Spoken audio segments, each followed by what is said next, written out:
Bank ரீகான் சாப்டரில் exercise 26 பார்க்கலாம். Exercise 26 DS Reddy புக்கில் கொஞ்சம் கஷ்டமான சம் இது.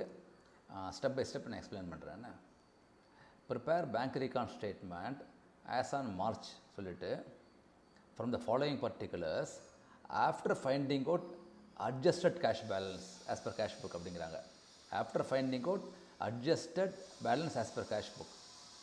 சார் என்ன சார் அட்ஜஸ்டட் பேலன்ஸ் அப்படின்னா, இப்போ நார்மலாக ஒரு 5 எரர்ஸ் இருக்குன்னு வச்சுக்கோங்க, அதில் 5 என்ட்ரிஸ் இருக்குன்னு வச்சுக்கோங்க பேங்க் ரீகானில். அதில் 2 என்ட்ரி ஃபார் எக்ஸாம்பிள், இப்போ நீங்கள் தான் அக்கௌண்ட்டுன்னு வச்சுக்கோங்களேன்.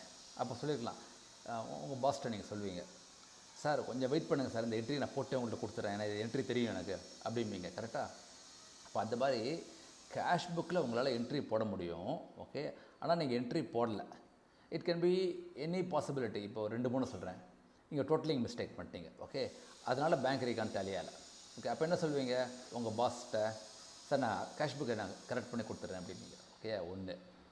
செகண்ட் பாசிபிலிட்டி வந்து பேங்க் வந்து ஸ்டேட்மெண்ட்டில் ஒரு இன்ட்ரெஸ்ட் வந்திருக்கு.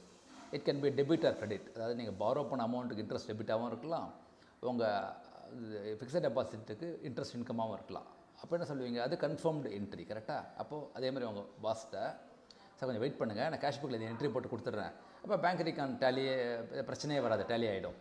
கரெக்டாக? ஏன்னா நம்ம அசியூம் பண்ணிக்கலாம் அதுக்கு முன்னாடி டேலி ஆகிருந்தது, அந்த ஒரு என்ட்ரி தான் மிஸ்ஸிங், ஓகேயா. ஸோ நீங்கள் உங்கள் கேஷ் புக்கில் மிஸ்டேக் பண்ணியிருந்தால் கரெக்ட் பண்ணலாம். ரெண்டாவது, பேங்க்கில் அதே மாதிரி என்ட்ரி தெரிஞ்சதுன்னா அது நீங்கள் என்ட்ரி போட்டுடலாம், ஓகேயா. மூணாவது எப்படின்னா, இதை போடக்கூடாது சொல்கிறேன், நீங்கள் செக் இஷ்யூ பண்ணியிருக்கீங்களே அது பேங்க்குக்கு வரல, ஓகே. அதனால் ரெக்கன்சிலேஷன் ஆகுது, கரெக்டாக. அதை நீங்கள் கரெக்ட் பண்ணலான்னா பண்ணக்கூடாது. ஏன்னா அது ஒரு லீகல் கமிட்மெண்ட். நீங்கள் செக் இஷ்யூ பண்ணதான் உங்களுடைய பிஸ்னஸை விட்டு ஒரு செக் போயிடுச்சு. யாருக்கு?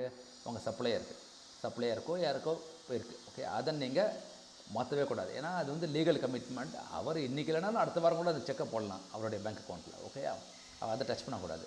அதேமாதிரி நீங்கள் செக் டெபாசிட் பண்ணீங்க, ஓகேயா, அதுவும் ஒன்று கிரெடிட் வரல, அதனால் பேங்க் ரீகான் ஆகுது. ஏன்னா நீங்கள் டெபாசிட் பண்ணால் உங்கள் பேலன்ஸ் இன்க்ரீஸ் ஆகிருக்கும், ஆனால் பேங்க்கில் பேலன்ஸ் கம்மியாக இருக்கும். ஆனால் அதையும் டச் பண்ணக்கூடாது. ஏன்னா உங்கள் கையை விட்டு இந்த செக்கு போயிடுச்சு, டெபாசிட் பண்ணிட்டீங்க, ஓகேயா.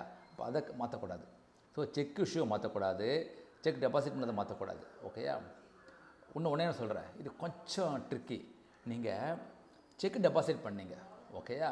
அப்போ என்ன பண்ணியிருப்பீங்க, உங்கள் பேங்க் பேலன்ஸ் இன்க்ரீஸ் பண்ணிட்டீங்க, கரெக்டாக.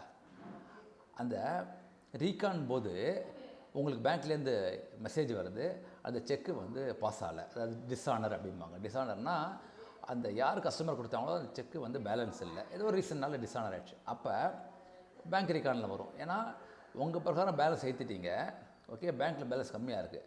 ஆனால் இது உங்களுக்கு தெரியும், அண்டு இதில் எதுவும் லீகல் இது கிடையாது. ஏன்னா அந்த செக் டிஸானர் ஆகிடுச்சு. அப்போ இனிமேல் அந்த கஸ்டமர் திரும்ப உங்களுக்கு பணம் தரணும், கரெக்டாக. அப்போ அதை கரெக்ட் பண்ணலாம், ஓகேயா. So this can be corrected. அது ஒரே ஒரு பாசிபிலிட்டி தான். எது? இந்த செக் இஷ்யூ செக் டெபாசிட்டில் செக் டெபாசிட் டிஸானர் ஆச்சுன்னா மாத்திரம் கரெக்ட் பண்ண முடியும், ஓகேயா. ஸோ இதுதான் பேக்ரவுண்ட். நான் திரும்ப நான் சொல்லிட்டோமா, கேஷ் புக் மிஸ்டேக் இருந்தால் கரெக்ட் பண்ணலாம், ஓகே. அதே மாதிரி பேங்க் என்ட்ரிஸ் போட்டிருக்குன்னு வச்சுக்கோங்க, it can be for bank charges, interest, insurance, R even customer கூட டெபாசிட் பண்ணியிருக்கலாம் பேங்க்கில். அதெல்லாம் யூ கேன் கரெக்ட் இட், ஓகேயா. மூணாவது எதை டச் பண்ணக்கூடாதுன்னா, cheque issue cheque deposit touch பண்ணக்கூடாது, ஓகே. அதே சமயத்தில் செக் டெபாசிட் டிஸானர் ஆச்சுன்னா யூ கேன் கரெக்ட் இட், ஓகேயா. கிளியராக அந்த 4. இப்போ நம்ம பார்க்கலாமா? இப்போ சரி, bank overdraft as per cash book கொடுத்துட்டாங்க 7,000 rupees, okay. Overdraft, okay. அடுத்த entry, cheque issued but not encash during the year, ஓகேயா.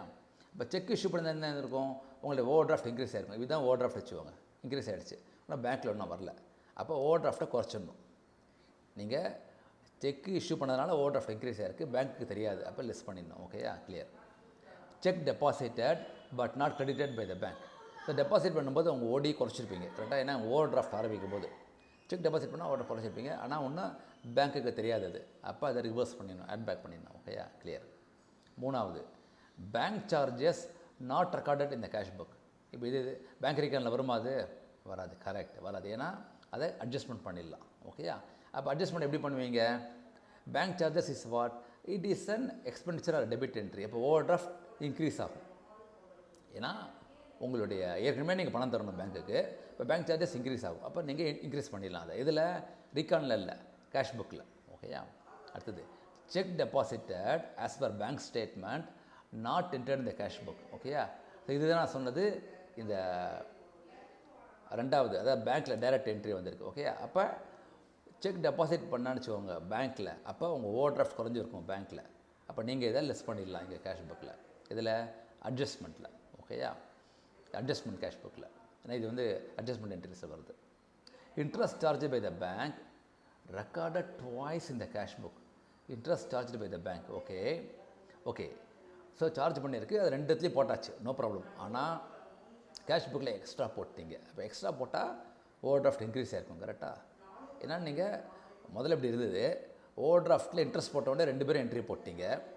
அதுக்கப்புறம் நீங்கள் 2 டைம்ஸ் போட்டிங்க. அப்போ இந்த செகண்ட் டைமை ரிமூவ் பண்ணிடணும். ஸோ அந்த 900 ருபீஸை you have to remove it, minus பண்ணிடணும் ஓவர் டிராஃப்ட்லேருந்து அட்ஜஸ்ட்மெண்ட்டில். ஓகேயா?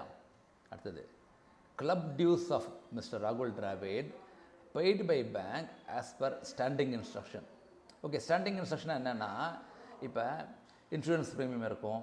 ஓகே, இல்லாட்டி இந்த மாதிரி கிளப்னு வச்சுக்கோங்களேன். நீங்கள் எவ்ரி டைம் நீங்கள் வந்து போயிட்டு பேங்க்கிட்ட சொல்ல வேண்டாம். நீங்கள் பேங்க்கிட்ட ஒரு சொல்லிடலாம், எவ்ரி மந்த் 10th இஷ்யூ பண்ணிடுங்க, 15th இஷ்யூ பண்ணிடுங்க அப்படிங்கலாம். அப்போ அதை இஷ்யூ பண்ணிட்டாங்க. அப்போ இஷ்யூ பண்ண என்ன ஆகும்? பேங்க் ஓவர் டிராஃப்ட் இன்க்ரீஸ் ஆகும். கரெக்டாக? ஏன்னா இது ஒரு எக்ஸ்பெண்டிச்சர், ஒரு அவுட் ஃப்ளோ. ஸோ முதல்ல ஓவர் டிராஃப்ட் இப்படி இருந்தது, ரெண்டும் ஈக்குவலாக இருந்தது. அந்த கிளப் ஃபீ என்ட்ரி போட்டவுடனே பேங்க்கில் இன்க்ரீஸ் ஆகிடுச்சு. அப்போ நீங்களும் இங்கே இன்க்ரீஸ் பண்ணிடணும். இதில் அட்ஜஸ்ட்மெண்ட்லேயே பண்ணிடலாம். இது அட்ஜஸ்ட்மெண்ட்டில் பண்ணிடலாம். ஓகே.